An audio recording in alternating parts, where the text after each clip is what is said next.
Nós estamos hoje no 6º encontro.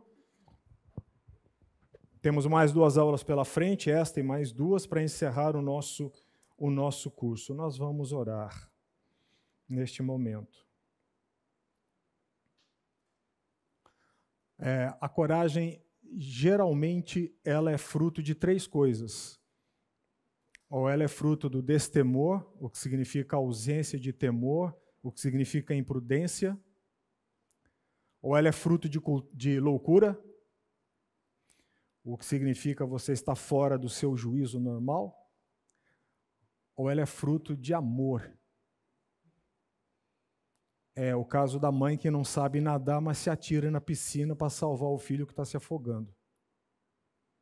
A coragem geralmente é fruto dessas 3 coisas, ou destemor, o que eu falei na segunda? Ou loucura, ou amor. Você já parou para pensar no tamanho da coragem que Deus tem em confiar em nós?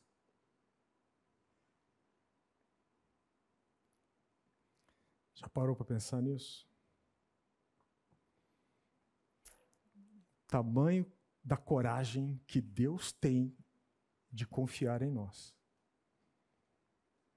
Porque se Deus perdoa totalmente, Ele restaura totalmente o relacionamento. E um relacionamento totalmente perdoado envolve, de novo, depositar total e irrestrita confiança. A cada vez, Deus tira a chave e está aqui, a chave de novo da sua casa, do seu carro, da sua vida. Já parou para pensar nisso? O tamanho da coragem de Deus em confiar em mim e em cada um de vocês, e por consequência o tamanho do amor dele, né? Isso é espantoso. Acho que num curso lá atrás, acho que talvez tenha sido no módulo de perdão, eu, numa das aulas, sugeri a você que você tivesse um autoconceito a respeito de Deus. Isso é adoração. Adorar a Deus não é cantar belos hinos, também não é ter um momento de mãos para cima e lábios mexendo durante o culto, também. Adorar a Deus é você ter um autoconceito a respeito dele. É com essas palavras que eu quero convidar você a inclinar a sua fronte e nós vamos orar. Quero relembrar, como de sempre, os celulares. Por favor, amordacem os celulares. Vamos orar? Pai, nós te agradecemos e te louvamos, ó Deus, pelo teu imenso amor derramado em nossas vidas a cada dia, a cada momento, pela tua coragem, pela tua paciência, porque não desistes de nós em tempo algum. Eu quero te louvar e te agradecer porque tu persistes em nos transformar, em nos guiar.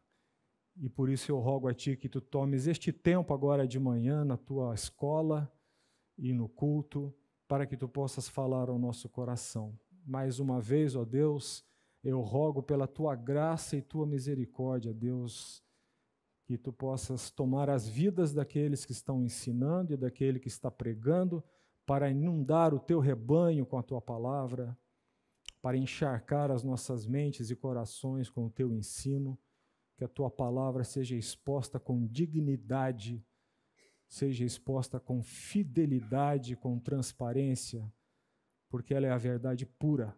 Por isso, tem misericórdia de nós. Temos consciência, ó Deus, das contas que temos que prestar pelo dom que tu deste a cada um. Por isso, ó Deus, tem misericórdia de nós. Usa-nos para alimentar o teu rebanho. É assim que eu oro no nome de Jesus. Amém. Amém. Muito bem. Eu disse na aula passada que hoje nós estaríamos falando a respeito de crítica. Estaríamos entrando no módulo de crítica. Mas eu fiz uma checagem no programa do curso essa semana e percebi que falta algo a ser falado ainda, antes de adentrarmos especificamente a questão da crítica. Nada obstante, isso vem a ser uma ponte, né? Para sair da questão do julgamento e entrarmos na questão da crítica. Esse é o tema da aula de hoje, tá bom? Então, nós vamos fazer essa ponte hoje e chegar à crítica, se Deus quiser, nos dois próximos e últimos encontros. Na aula passada, eu também sugeri a vocês que fizessem um exercício mental, não é? Eu sugeri a vocês, na aula passada, que nós fizéssemos uma equação e pensássemos sobre ela. A equação era de nós colocarmos em duas perspectivas duas palavras: a palavra justiça e a palavra graça. Lembram-se disso? Pedi para vocês fazerem esse exercício. Justiça e graça.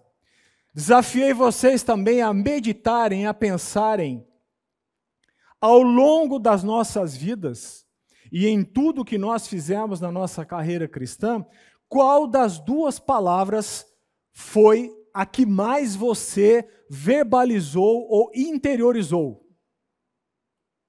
Isso quer dizer a que mais você exercitou ou buscou exercício.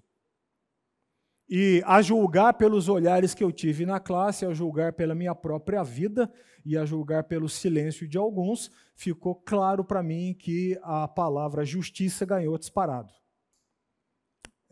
Raramente, numa determinada situação, principalmente quando nós estamos perdendo, nós dizemos a Deus: Deus, tenha graça sobre a vida de fulano. Ou Deus, derrama a tua graça sobre essa situação. No mais das vezes, nós tendemos a dizer: Deus faze ou faze-me justiça. O que eu quero me aprofundar um pouco mais, e isso é o tema da aula de hoje, vamos descer um pouco mais a metragem de profundidade, sair dos 2 metros de segurança da borda da piscina. O que eu quero me aprofundar hoje é levar a você a considerar que essa equação tem uma implicação. Porque se eu coloquei em equiparação justiça e graça, e nós, pela nossa humanidade, senso de raciocínio e senso de justiça, que é bom termos, não há nada de mais ou de mal nisso, é bom termos, mas o simples fato de nós estabelecermos essa equação e darmos um resultado, é justiça, nos leva a caminhar mais profundamente nesse tema e a fazermos uma pergunta. Ok, Deus, eu entendi.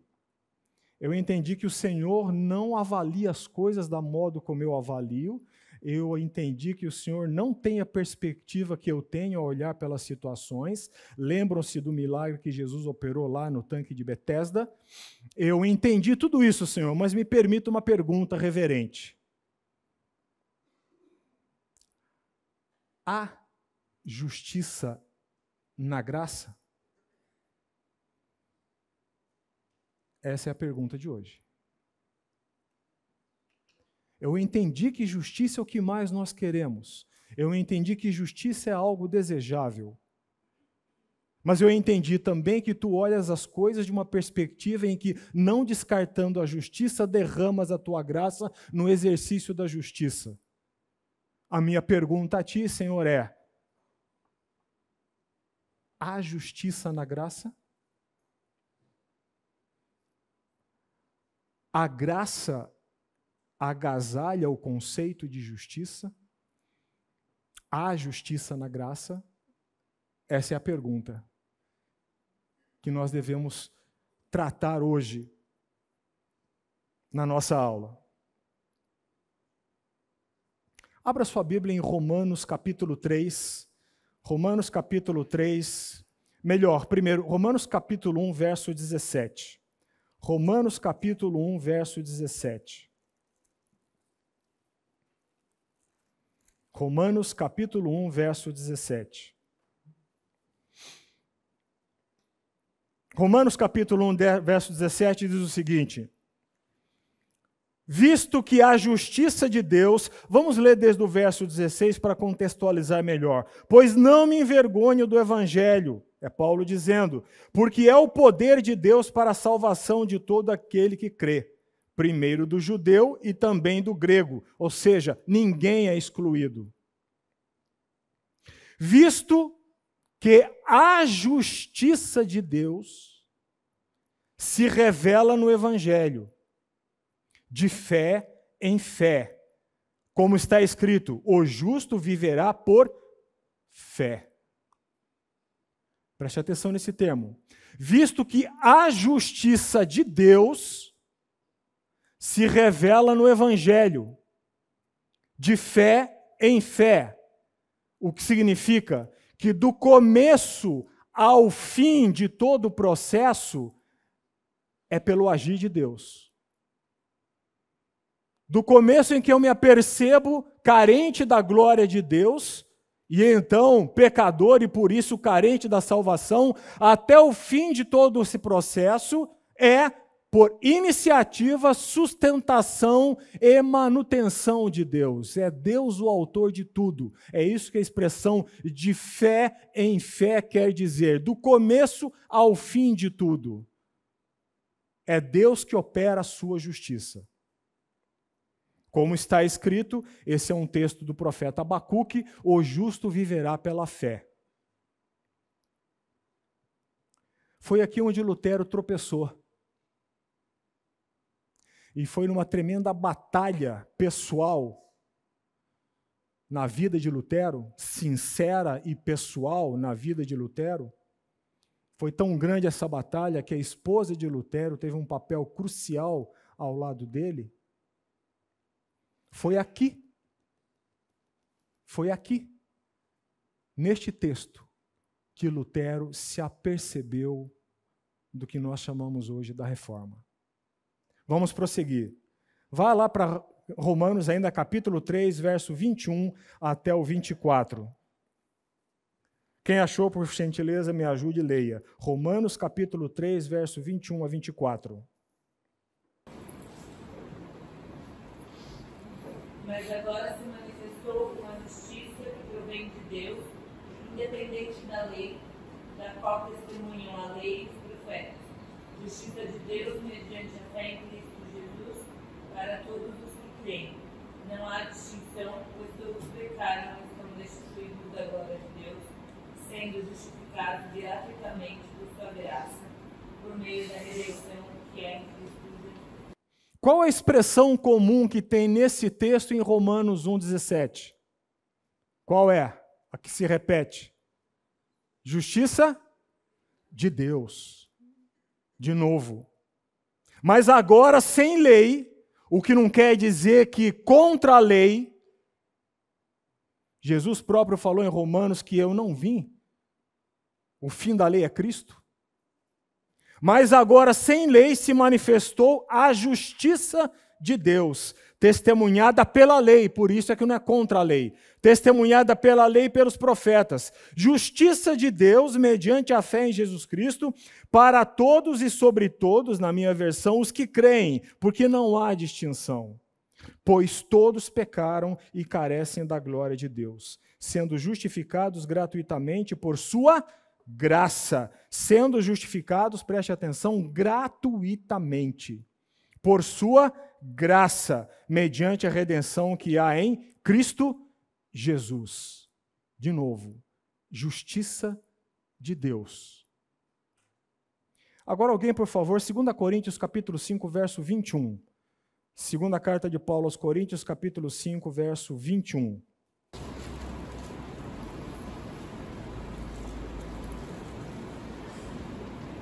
Aquele que não conheceu o pecado, ele o fez pecado por nós, para que nele fôssemos feitos justiça de Deus. Aquele que não conheceu o pecado, quem é? Nosso Senhor Jesus Cristo. Ele, quem é? Deus. Ele o fez pecado.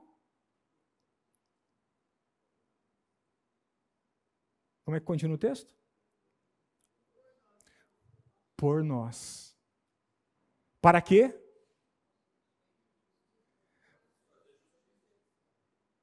para que Deus pudesse fazer justiça, para que por isso nós fôssemos feito justiça de Deus. De novo, justiça de Deus. 3 expressões que estão nesses 3 textos cruciais. Lembre-se, estamos tentando responder a pergunta: há justiça na graça? Guarde essa palavra, justiça de Deus.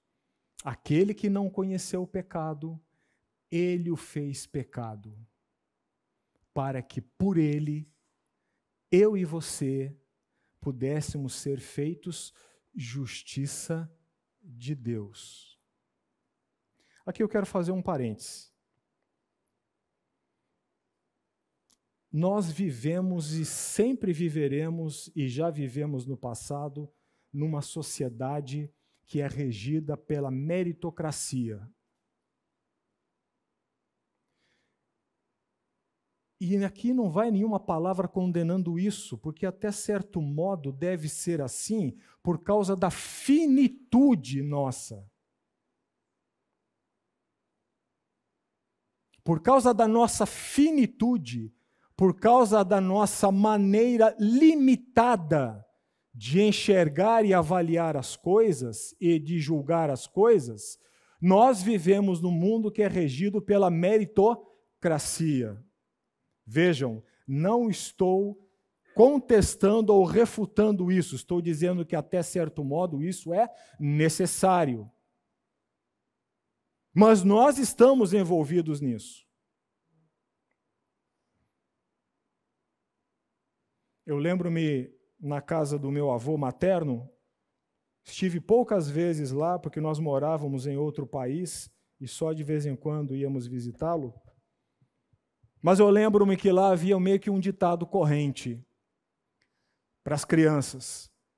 Se você for um bom menino e passar na escola, o Papai Noel vem. Então, quais eram os pressupostos? Ser um bom menino, nós já ficávamos confusos, né? Porque o que significa ser um bom menino? Ninguém explicava para a gente. Só dizia, se você for um bom menino e passar na escola, hoje em dia já não está valendo mais, né? Hoje Papai Noel vem para todo mundo, né? E passar na escola, Papai Noel vem. Ou seja, o grande objetivo não era você aprender ao estudar, o grande objetivo era passar na escola. Quando, na verdade, o passar na escola devia ser uma consequência do aprender a estudar. Mas a questão era passar na escola. Percebe a meritocracia? E é assim na nossa vida. Você fez, você ganha. Você não fez, você não ganha. Você respondeu bem, você leva. Você não respondeu bem, você não leva. E, de novo, até certa medida, isso é importante, por causa da nossa finitude. Estão ligando os contextos? E por que por causa da nossa finitude? É óbvio que o único meio que eu tenho para disponibilizar um cargo público é através de concurso. Alguém tem que ir lá prestar uma prova e, através daquela prova, mostrar que tem conhecimento para ocupar aquele cargo. Não pode ser diferente. Todos quantos queiram, está disponível. Não pode ser diferente. Eu tenho que provar uma qualificação para ocupar aquele cargo. No entanto, aquela prova não revela se o meu coração é corrupto ou não. Revela? Aquela prova não revela se eu sou um homem iníquo ou não sou iníquo. Aquela prova não vai revelar se, quando estiver no exercício daquele cargo, eu vou honrar o cargo pelo exercício dele e não honrar a mim através dele. Percebem a diferença? Porque nós somos limitados. Então nós precisamos de um método de avaliação. E é assim que vocês fazem. Não é isso? O empregado faltou, não ganha. Não é isso? O empregado trabalhou a mais, ganha, supõe-se, né? Ganha a mais.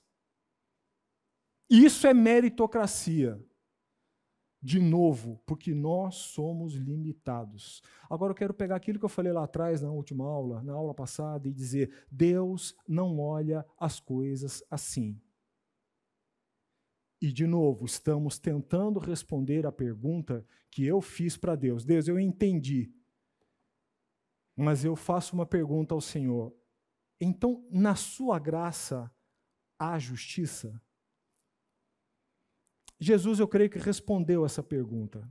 E ele respondeu essa pergunta numa das parábolas mais incríveis e que mais nos humilham, que consta do Evangelho de Mateus. E eu convido você para ir para o Evangelho de Mateus, capítulo 20. Capítulo 20 do Evangelho de Mateus.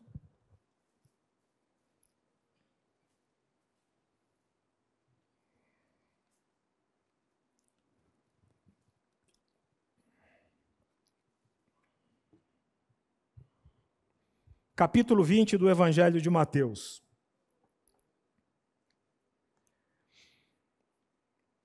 Eu quero me deter nesse texto com vocês de modo a dissecá-lo. Já viram aquele exercício de dissecar um sapo no laboratório? Já fizeram isso?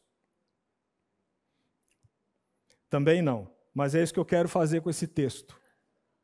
Ok? Vamos dissecar esse texto. Por isso eu vou solicitar que você leia atentamente esse texto, leitura silenciosa, ok? Você leia atentamente esse texto, procure ver os detalhes do texto e depois nós vamos trafegar nele juntos. Só uma questão que você deve ter em perspectiva antes de começar a sua leitura.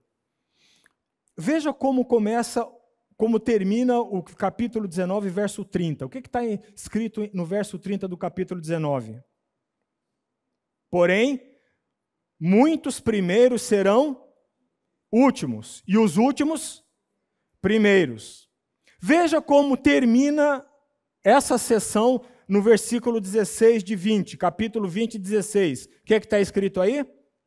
Assim, os últimos serão e os primeiros serão últimos. O que eu quero dizer para você é o seguinte: essa divisão que tem aqui na Bíblia, algumas Bíblias de vocês devem estar antes do capítulo 20, escrito lá, a parábola dos trabalhadores da vinha, é isso?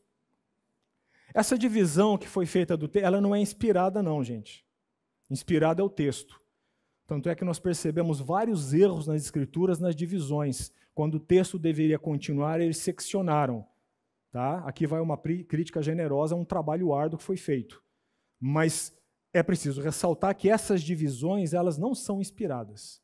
O texto é inspirado.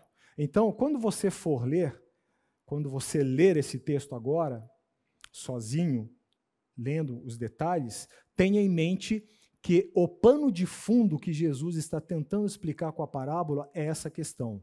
Porque os últimos serão os primeiros. Porque os primeiros serão últimos e os últimos serão os primeiros. Ok? Vamos fazer esse exercício, dê uma chacoalhada nos neurônios e vamos ler. Eu vou aguardar aqui alguns segundos para você ler esse texto. Na verdade, é Mateus capítulo 19, verso 30, até Mateus capítulo 20, verso 16.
Ok, todos leram?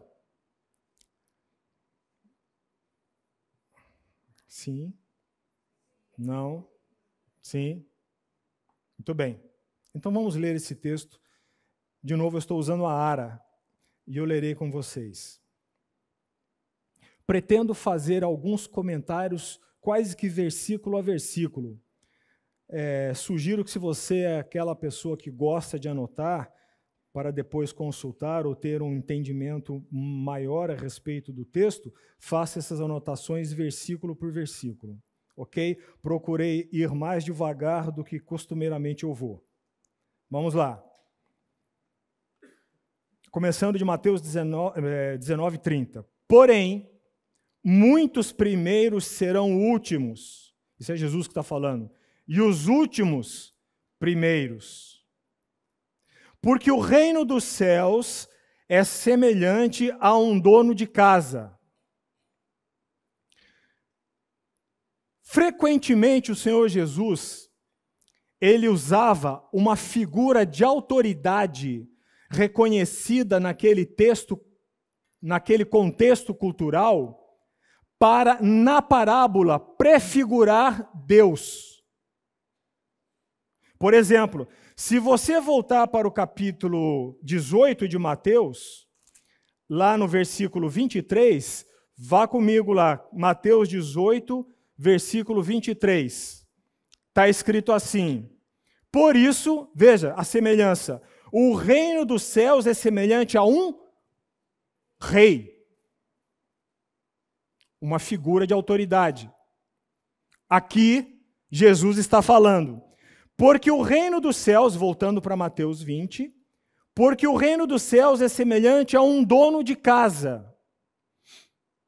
Ele está chamando uma figura de autoridade reconhecida naquela cultura para prefigurar Deus. Que saiu de madrugada. Esse sair de madrugada, muito provavelmente, esse dono de casa, ele saiu entre as 4 e 5 da madrugada. Porque a jornada de trabalho no Oriente Médio próximo, naquela antiguidade, era das 6 da manhã às 18, do nascente ao poente. Então, se a jornada de trabalho começava às 6, e lá não tinha muito esse negócio de me atrasei, se lá começava às 6 e terminava às 18, para que esse dono saísse a fazer o que ele vai dizer que vai fazer, ele tinha que sair bem de madrugada. Então, aqui ele saiu por volta de 4 horas da manhã. De novo, porque o reino dos céus é semelhante a um dono de casa que saiu de madrugada para assalariar trabalhadores para a sua vinha. É importante destacar que muitas vezes Jesus associou a vinha à casa de Israel. Não é isso? Profetas fizeram isso também. Verso 2. E tendo ajustado com os trabalhadores, veja, ele ajustou com esse primeiro grupo. E tendo ajustado com os trabalhadores 1 denário por dia, mandou-os para a vinha. 1 denário era a quantia salarial exata e adequada para remunerar um dia de trabalho naquela economia. Por exemplo, os soldados romanos, o soldo dos soldados romanos eram de 30 denários, mais ou menos, o que equivalia 1 denário por dia. Ele ajustou com ele. Veja, ele ajustou. Ele contratou por 1 denário por dia e mandou-os para a vinha. Verso 3. Saindo pela 3ª hora, o que significa mais ou menos às 9 horas da manhã, viu na praça outros que estavam desocupados. E disse-lhes: ide vós também para a vinha, e vos darei o que for justo. Perceba que nesse segundo grupo, o dono da vinha não ajustou. Ele não contratou. no sentido de contratar a remuneração. O que ele fez?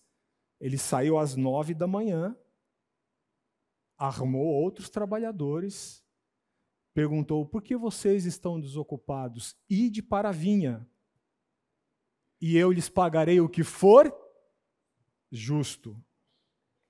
Eles foram. Verso 5. Tendo saído outra vez perto da hora sexta, o que significa meio-dia, e da nona, o que significa 3 horas da tarde, no nosso relógio, às 15 horas, procedeu da mesma forma. Procedeu da mesma forma com o grupo que ele tinha encontrado às 9 horas. Verso 6. E saindo por volta da hora 1/10, ou seja, às 17, encontrou outros que estavam desocupados e perguntou-lhes. Antes, cabe uma pergunta aqui. Uma das maneiras de você estudar proficuamente as Escrituras, eu vou falar no popular, é você ser meio chato. Pergunte ao texto. Pergunte coisas ao texto.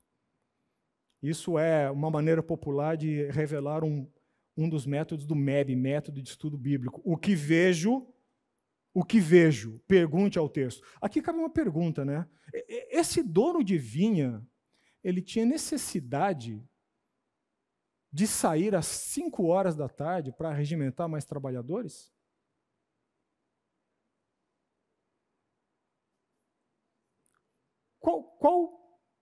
Qual o lucro dele nisso? Ok? Muito bem. Saindo por volta da hora 1/10, encontrou outros que estavam desocupados e perguntou-lhes. Preste atenção na pergunta. Por que estivestes aqui desocupados o dia todo? Preste atenção na resposta. Responderam-lhe: porque ninguém nos contratou. Então lhes disse: ide também vós para a vinha. Porque ninguém nos contratou. Vamos continuar. Ao cair da tarde, verso 8, disse o senhor da vinha ao seu administrador: não percam da mente, da imaginação, Jesus falando isso para a audiência. Ao cair da tarde, disse o senhor da vinha ao seu administrador: chama os trabalhadores e paga-lhes o salário, começando pelos últimos, indo até os primeiros. Esse administrador deliberadamente inverteu a ordem de pagamento. Chama os trabalhadores e paga-lhes ao cair da tarde do mesmo dia. Vá lá para Levítico capítulo 19, verso 13, por favor. E outro irmão já coloque o dedo em Deuteronômio capítulo 24, verso 14. Deuteronômio 24, verso 14 e 15. Quem achou Levítico 19, 13? Por favor, leia. Não oprimam nem roubem o seu próximo. Não retenham até a manhã do dia seguinte o pagamento de um dia extra. Este dono da vinha, ele cumpria a lei. Ele não estava agindo à margem da lei. Lembre-se, estamos falando sobre a justiça na graça, ele cumpria a lei.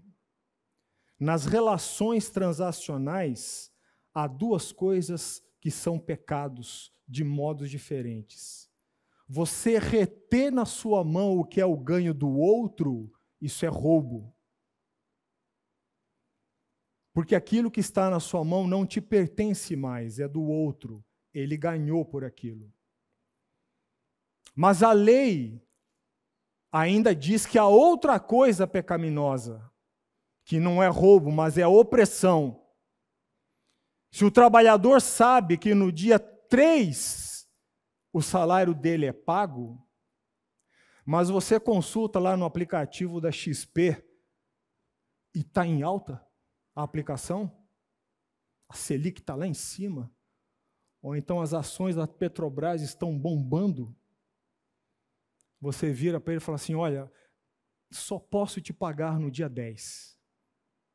Mas você tem, está lá. A Bíblia diz que isso é oprimir o pobre. Vá lá no aplicativo da XP, resgate e pague. Este homem cumpria a lei. Não despeça de mãos vazias aquele com quem tratou com você. Quem procurou em Deuteronômio 24, Deuteronômio capítulo 24, verso 15, 14 e 15. Estamos no versículo 8, confere. Ao cair da tarde, disse o Senhor da vinha ao seu administrador, chama os trabalhadores e paga-lhes o salário, começando pelos últimos e indo até os primeiros. Quem achou Deuteronômio 24, 14 e 15? Por favor, leia.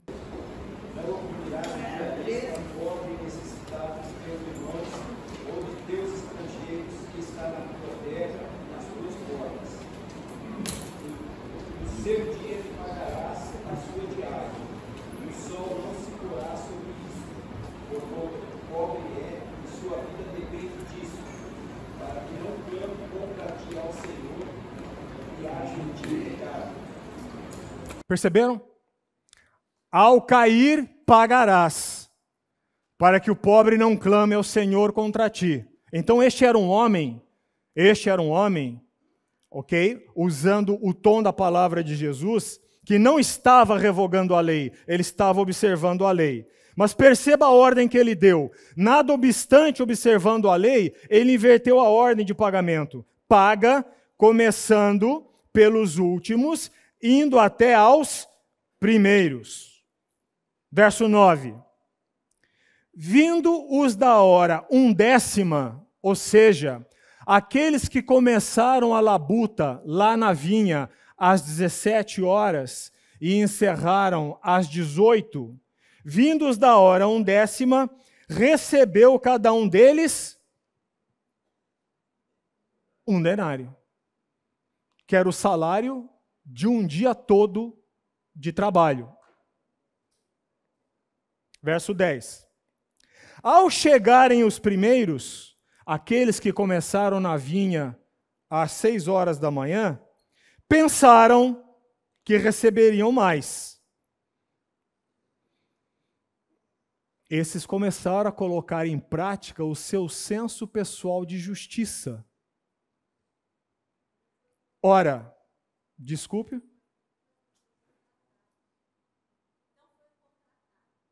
Chegaremos lá. Esses começaram a colocar em prática o seu senso pessoal de justiça. Ora, se os que trabalharam das 17 até as 18 receberam um denário, nós vamos receber um denário por hora.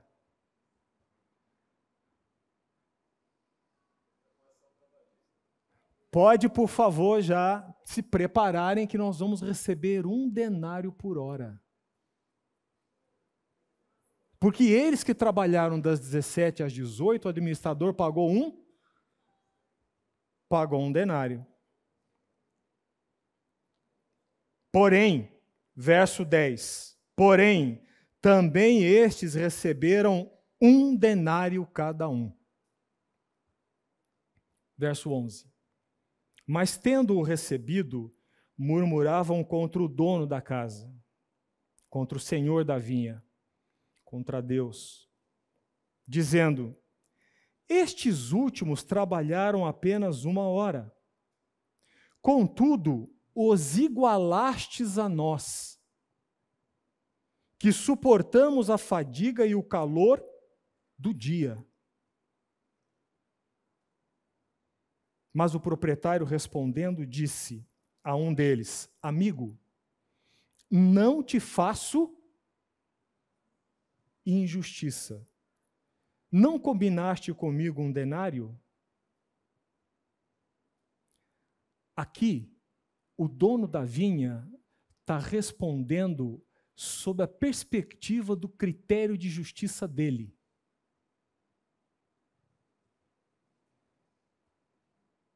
Pelo teu próprio critério de justiça, o dono da vinha está dizendo: eu não te fiz injustiça.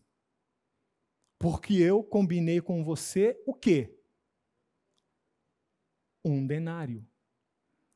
Mas o dono da vinha avança do critério da justiça meritória para a graça. Olha o que ele continua falando. Toma o que é teu e vai-te. Pois quero dar a este último tanto quanto a ti. Verso 15. Porventura não me é lícito fazer o que eu quero do que é meu? Ou são maus aos teus olhos porque eu sou bom?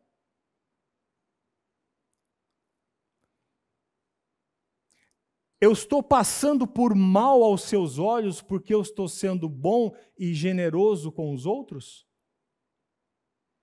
Estão percebendo como ele avança a barreira limitada da justiça própria?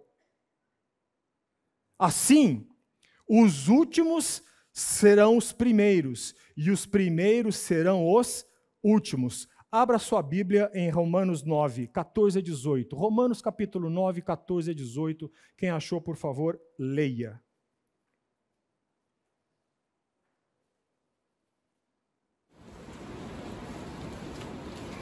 Que diremos, pois, a justiça da parte de Deus? De modo nenhum, pois ele diz a Moisés: terei misericórdia de quem me aprouver ter misericórdia, me compadecer-me-ei de quem me aprouver ter compaixão. Assim, pois, não depende de quem quer ou de quem corre, mas de usar Deus a sua misericórdia. Porque a Escritura diz a Faraó: para isto mesmo te levantei, para mostrar em ti o meu poder e para que o meu nome seja anunciado por toda a terra. Logo, tem ele misericórdia de quem quer e também endurece a quem lhe apraz. Preste atenção no que o texto fala no miolo. Não depende de quem quer, mas depende do quê? De eu usar de misericórdia. Aqui cabem algumas considerações para nós pensarmos. Primeiro, eu disse agora há pouco que nós vivemos quase que exclusivamente sobre o manto da meritocracia. Também disse que nisto não vai uma crítica de modo a rechaçar a meritocracia. Disse que, em algum sentido, nós precisamos disso por causa da nossa limitação em analisar as situações. Logo, a questão de fez por merecer, recebe, passa a ser um dos itens que nós utilizamos para, afinal, na nossa tentativa limitada, fazer alguma justiça. Estão comigo? Perfeito. Eu não estou jogando fora a questão da meritocracia, nem anulando-a. Até porque eu não estou dando uma aula de direito.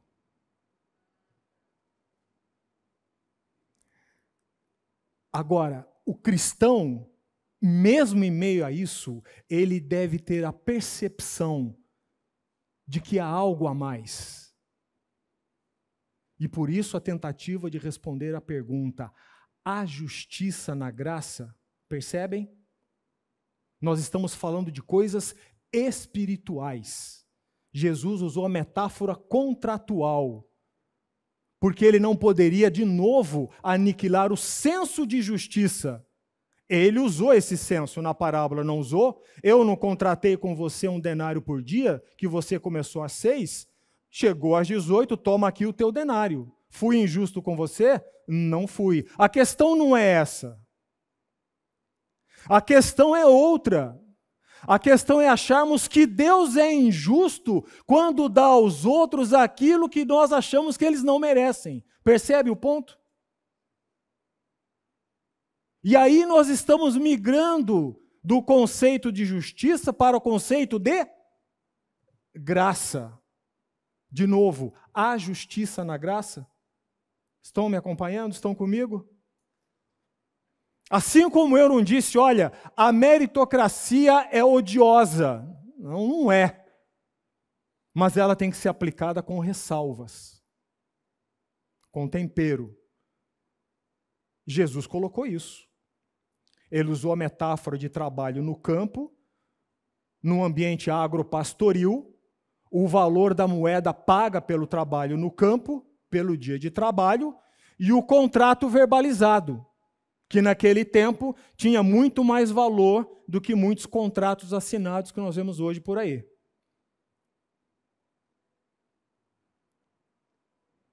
Por isso a resposta do dono da vinha foi: amigo, mesmo se eu ficar estacionado no teu critério, eu não te fiz injustiça. Porque com você eu tratei o quê? Um denário. Não tratei? Toma e vai-te. Mas, amigo, você precisa entender que eu sou o dono da vinha. E se eu sou o dono da vinha, eu tenho de direito de fazer aquilo que eu quero com os meus bens. Aqui nós começamos a migrar para a graça. Algumas pessoas perguntam, essa é a segunda consideração. E há pessoas que têm dificuldades sinceras com isso. E respeito todas elas, absolutamente. Deus tem toda a paciência do mundo com dúvidas e questionamentos. Tolerância zero com rebeldia. Porque rebeldia significa que você já sabe um padrão, mas volta as costas a ele. Dúvida não é rebeldia. Então há pessoas que têm um dilema e questionamentos a respeito disso, que eu vou colocar agora. A pergunta é: mas se eu dou algo a alguém que não dei aos outros, não estou sendo injusto com os outros? Percebe?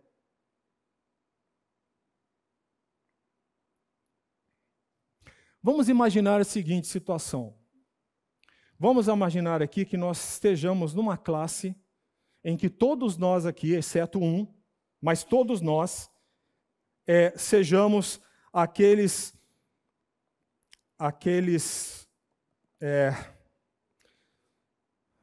desconsiderados seres humanos que moram lá no chifre da África, uma das regiões mais pobres do mundo. Miséria, miséria, miséria. E apenas um de nós é um sujeito que tem muita riqueza. Muita riqueza. Um dia, esse que tem muita riqueza resolveu fazer uma viagem lá para aquela região. Serra Leoa, por aí vai. Chegando lá, ele nos ajuntou, procurou saber das nossas condições de vida e decidiu fazer o seguinte: você e você, eu escolho para irem trabalhar comigo lá no meu país. De todos nós aqui, ele escolheu 4 ou 5. A pergunta é: acaso ele foi injusto com os outros? A resposta é não. esse administrador ou esse homem rico tirou alguma coisa que pertencia aos outros? Ele alterou o status de vida ou cometeu algum ato de injustiça para com os outros? Não. Ele não fez isso. Ele estava obrigado a premiar todos? Também não. Todos os que concorrem numa vaga da empresa passam? Não. Aqueles outros que não foram trabalhar com ele no outro país, tiveram algum problema, ou tiveram alguma ofensa, ou tiveram alguma delapidação, ou alteração da vida deles? Não.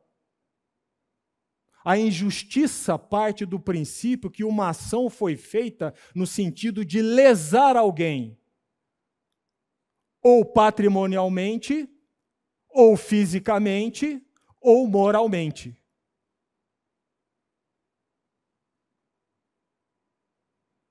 Por isso o texto que nós lemos de Romanos: eu terei misericórdia de quem eu quiser ter.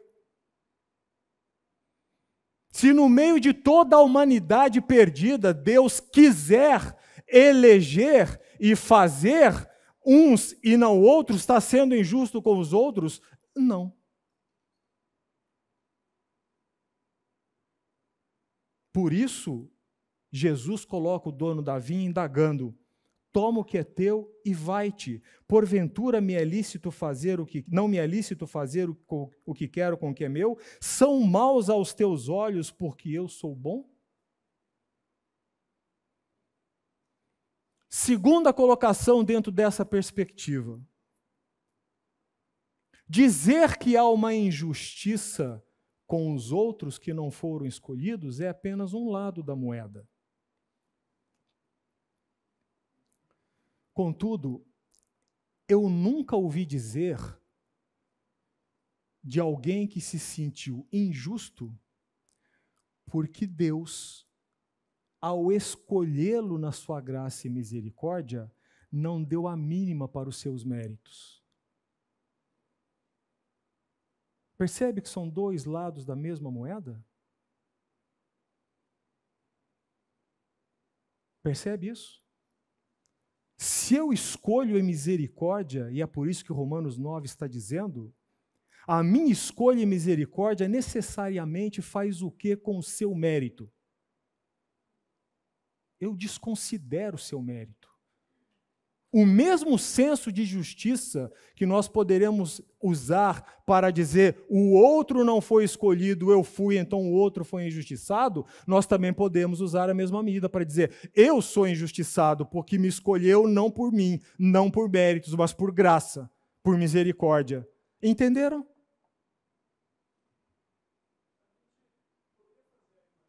Fique em pé, por gentileza, para que todos ouçam sua pergunta. Quando você fala de mérito e graça, acho que a gente poderia fazer talvez uma distinção que nós estamos falando, então, com relação à salvação e aqui a santificação. Paulo ainda fala a respeito do mérito, sobre o galardão, o crescimento que você tem já em fé, que não pode ser alcançado se você não passar isso por salvação, que é disso que nós estamos falando. Essa parábola, para mim, ela diz respeito especificamente à questão da salvação pela graça, em que o pagamento é o mesmo para todos, independente daquilo que eu trago, como carga ou as horas que ele descreve no dia. Então, independente do meu pecado, o meu pagamento é o mesmo. Todos receberemos, pela graça, salvação. Vida é um absoluto, uma coisa é uma moeda só, um pagamento só. Já no mérito, eu falaria daquilo que vem desenvolvendo depois dessa salvação. Depois que eu sou salvo, sou vivo, sou resgatado, eu desenvolvo uma salvação, eu desenvolvo uma santificação em Cristo. Isso daí é mérito, porque vai ser diferente para cada um conforme se desenvolve a minha salvação em Cristo. Eu posso fazer essa distinção naquilo que você está falando, da aplicação de mérito e graça. Eu não vejo nenhum texto nas Escrituras fazendo a conexão entre galardão e mérito. Não há nada nas Escrituras que me possibilite entender que ao instituir galardão, e isso é um assunto de outra sessão, que ao instituir os galardões, Deus usou como base o mérito. Porque se ao instituir galardão, Deus usasse como base o mérito, então a graça se anula. Não, a graça permeia tudo. A graça permeia tudo. Até porque santificação é algo que Deus faz em nós. Justificação é algo que Deus fez por nós na cruz de Cristo. Santificação é algo que Deus faz em nós. Até que ponto a vontade humana contribui para isso é um assunto que a gente vai levar aqui o próximo mês e não vai ter concordância. No entanto, não existe nenhum texto nas Escrituras que me apoiam a ideia, se alguém souber, por gentileza, eu não tenho problema nenhum que coloque, que fale, meu interesse é aprender também. Não há nenhum texto nas Escrituras que vincule a questão de galardão ao mérito. Só um minutinho. A parábola dos talentos. Quem gerou 10, ganha 10, quem gerou 5, ganha 5, quem gerou 1, ganha 1, e quem não gerou nenhum, não ganha nada. A parábola dos talentos tem a ver com o temor no exercício daquilo que me é dado. A parábola dos talentos tem a ver com a perspectiva do temor com aquilo que me é dado. Os talentos são os dons. Usou-se a metáfora de talento, a figura de talento monetária, mas, na verdade, ali estamos falando de dons. O dom... A resposta é fazer nada, não foi nada. O exercício não se recebeu nada, não vai receber nada. Eu estou falando de salvação. Em que contexto que ele não vai receber nada? Em que contexto que ele não vai receber nada? Que até aquilo que ele tem será tirado. Em que contexto? Você falou que não tem, eu estou dizendo que você tem. Não, se começarmos a discutir isso agora, eu vou estragar as palavras. Veja, eu não tenho, de novo, problema nenhum que você discorde de mim. Se Jesus, que foi Jesus, não teve a ambição de fazer que todos concordassem com ele, eu muito menos. Ponto 1. Ponto 2. Você discordar da minha perspectiva é uma coisa. Não quer dizer que a minha perspectiva tem que se analisar a sua. Ponto 3. A questão da resposta que eu quis colocar, eu estou falando do tema no sentido de prestar contas a Deus. A questão dos talentos tem a ver com o exercício dos dons espirituais. E a métrica que se usou lá é uma metáfora. Não quer dizer que porque eu fiz mais, eu receberei muito mais. Aí é uma discussão de galardão. Mas qual o critério usado para galardão? É isso que eu estou dizendo. Ok? Muito bem. Quem quer falar? Onde eu estava? Verso...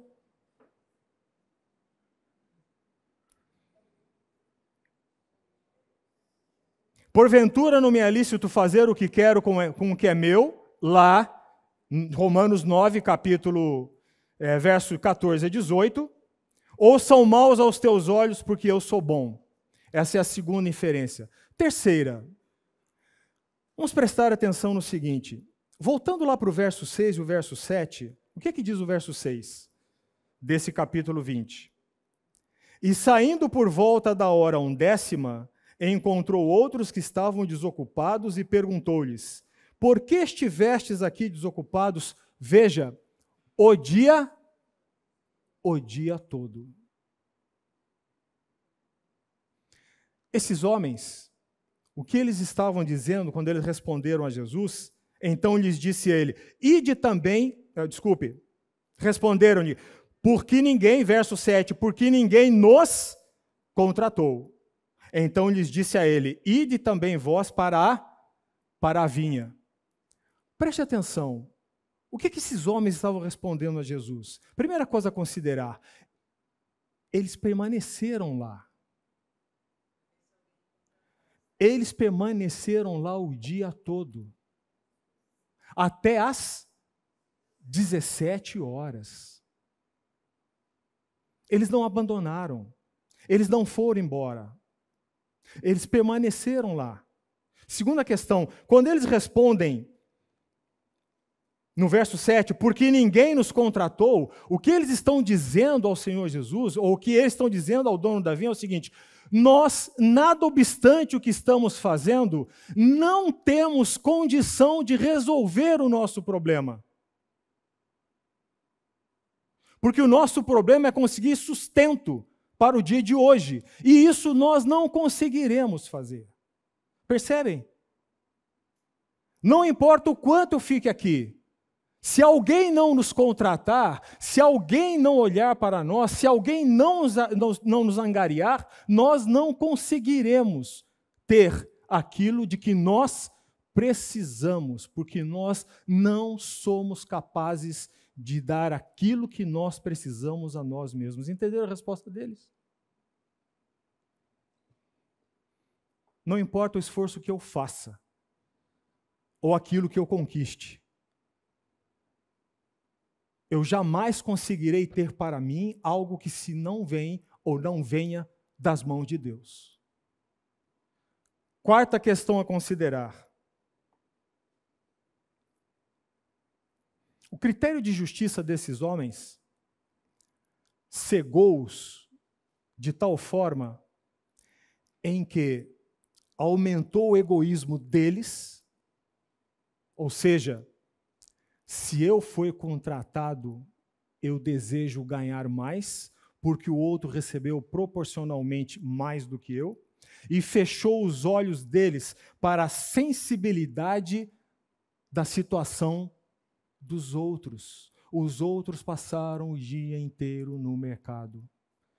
E o que esse homem, dono da vinha, fez? Proveu o sustento da mesma forma de um dia para eles.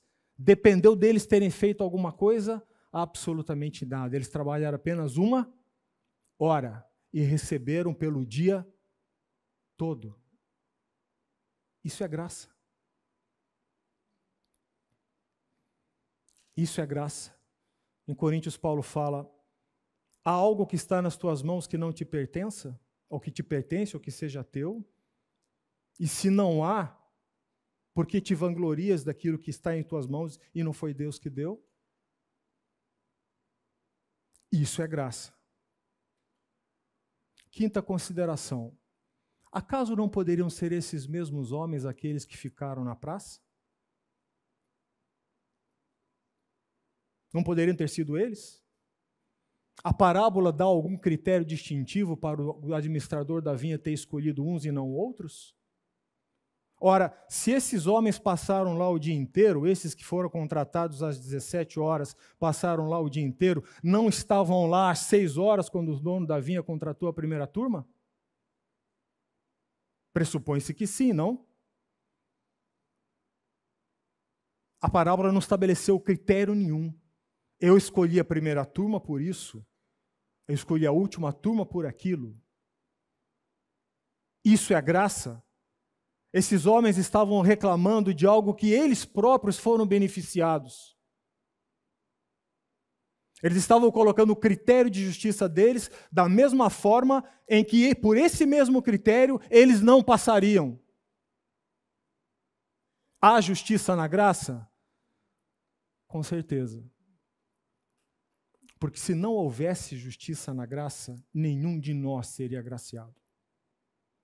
Eu quero voltar à última proposição do Senhor Jesus, lá do verso 30 do capítulo 19, que ele repete no verso 16. Porém, muitos primeiros serão, e os últimos primeiros. Quer ver o exemplo prático disso? O ladrão da cruz.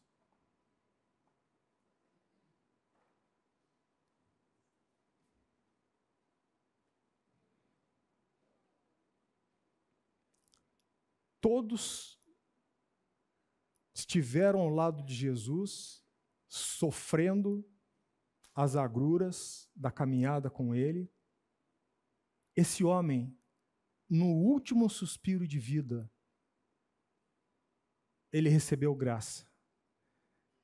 Ele é um último. Mas quem entrou primeiro no céu? Ele entrou primeiro no céu. E não aqueles que estavam com Jesus. Estão entendendo? Porque os últimos serão, porque os primeiros serão os últimos. E os últimos serão os primeiros. A justiça na graça, que justiça? Aquela expressão que nós falamos no começo da aula. A justiça de Deus.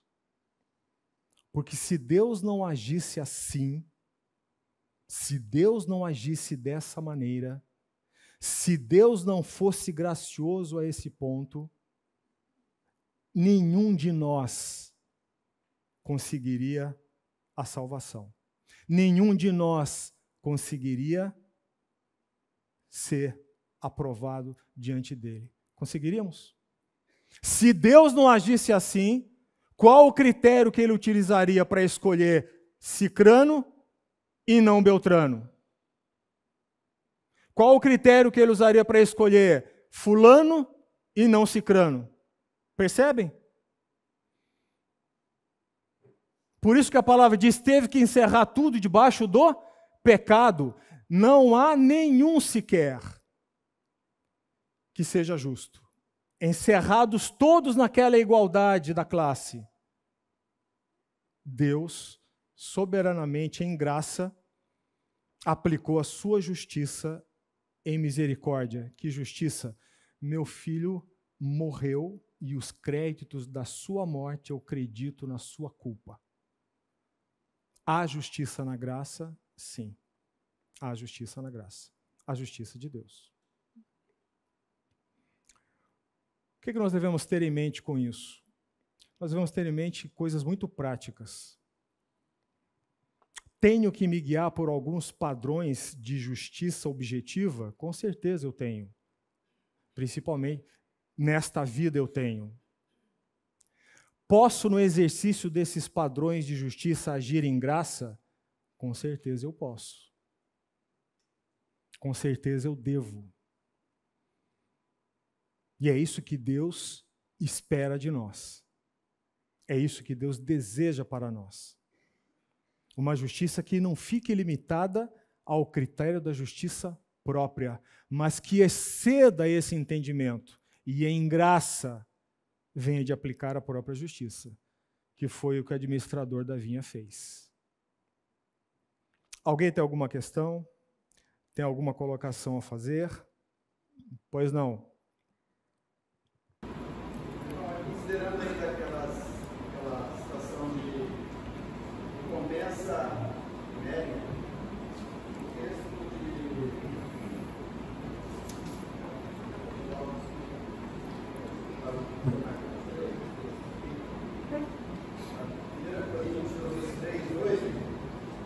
planta e rega tem um só propósito, cada um será recompensado de acordo com o seu próprio trabalho.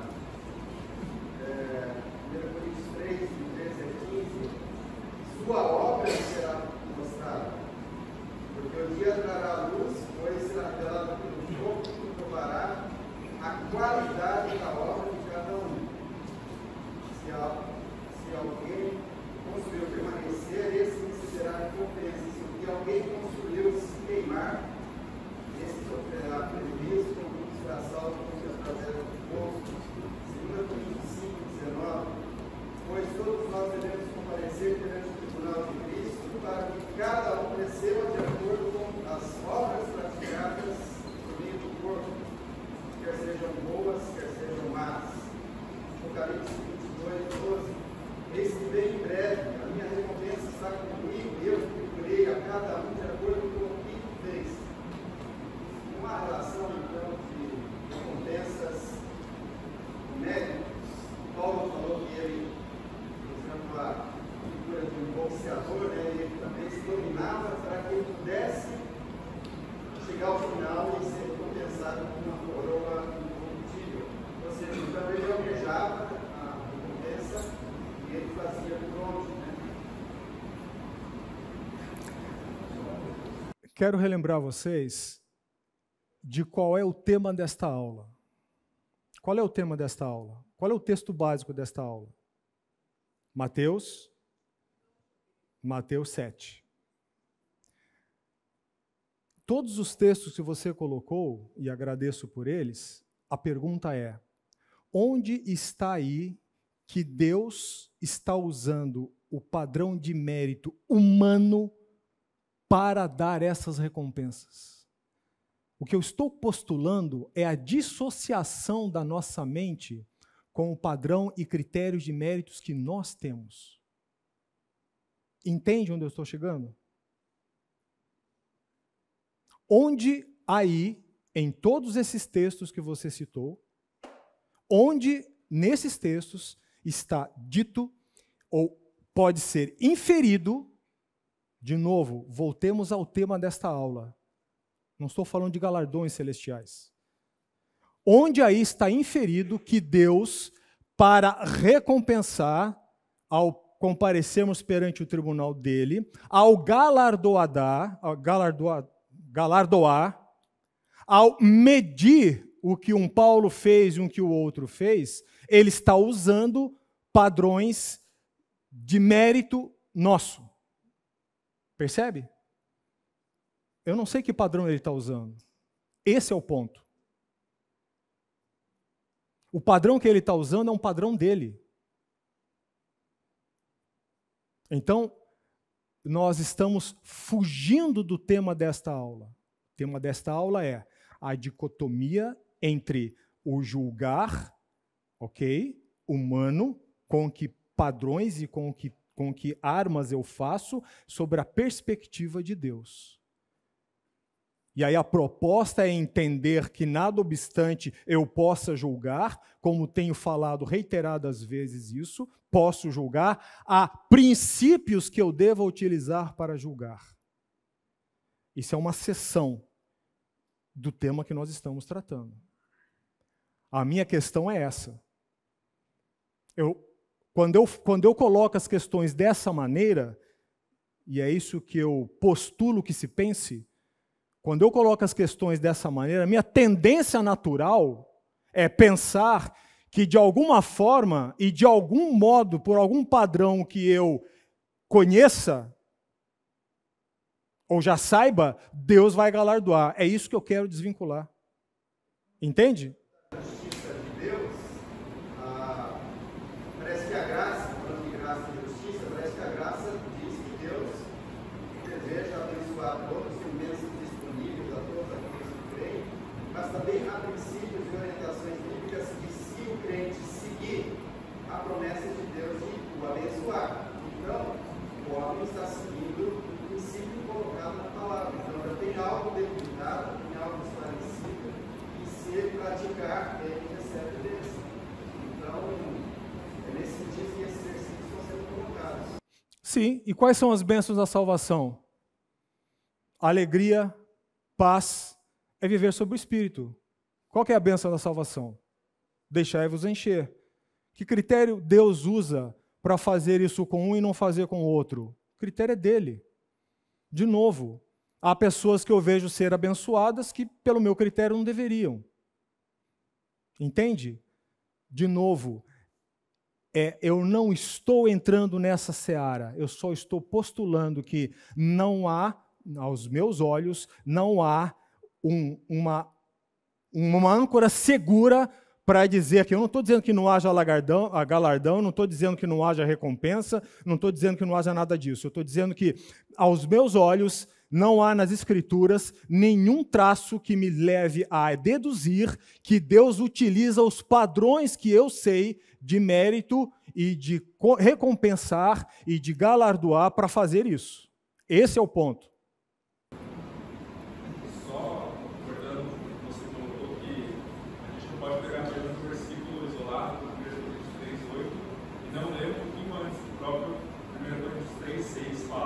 Eu plantei, Apolo regou, mas o crescimento veio de Deus. Continuando 7.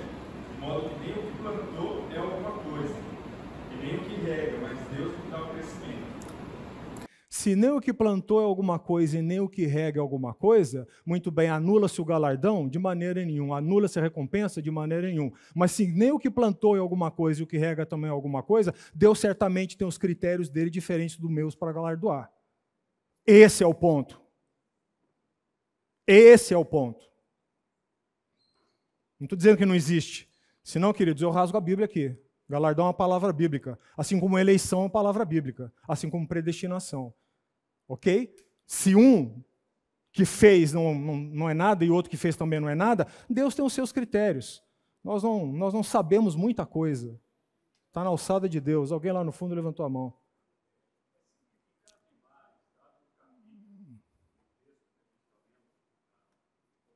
Eu não entendi o começo da sua fala.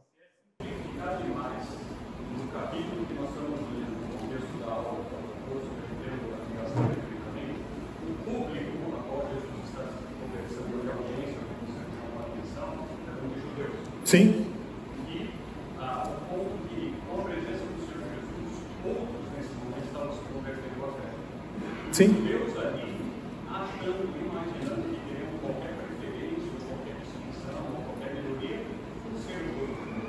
Então, eu entendo que o Senhor Jesus está colocando dizendo o seguinte: não, outros que saem da sua casa, que tiram o capítulo 12, 19, que mostra isso. Todos que saíram da casa, ele passa isso pelo nome do filho, etc., dá essa distinção. Talvez de uma maneira mais objetiva para a audiência, o Senhor Jesus está dizendo isso. Aqueles que me aceitarem, não tenham eles o privilégio de vocês ficar sem Deus diante de Jesus por lá atrás. Vocês não têm como privilégio que eu faço justiça, que eu conservo a casa aqui de problema. Eu entendo de uma maneira simplista, mesmo dessa forma. Perfeito. Mais alguma colocação, mais alguma dúvida? Se não, ficamos em pé e vamos nos despedir. Alguém, por gentileza, ore para que nos despeçamos neste dia. Uma oração voluntária. A Deus, queremos te agradecer pelo tempo que passamos aqui, observando coisas tão profundas e às vezes são difíceis interpretações, mas sabemos, ó Deus, que quando estamos com o coração sincero, voltados para o Senhor, Amém. certamente nós receberemos de Ti o padrão completo para aplicarmos nas diversas coisas e causas desta vida. Queremos ser justos, queremos ser coerentes, queremos ser filhos de Deus, filhos da luz, que Amém. guardam esse Evangelho, das nossas ações, atitudes, palavras, para com todos aqueles que nos servem. E nós te pedimos, ó Deus, sempre ter mediação de Espírito, para que possamos fazer a aplicação destas coisas em nossas vidas. Nós te pedimos que o Senhor continue abençoando o nosso professor, os alunos, na interpretação, na busca, Senhor, da tua palavra. Amém. Que assim nós passemos restante desse dia de paz e também possamos continuar cultuando ao Senhor.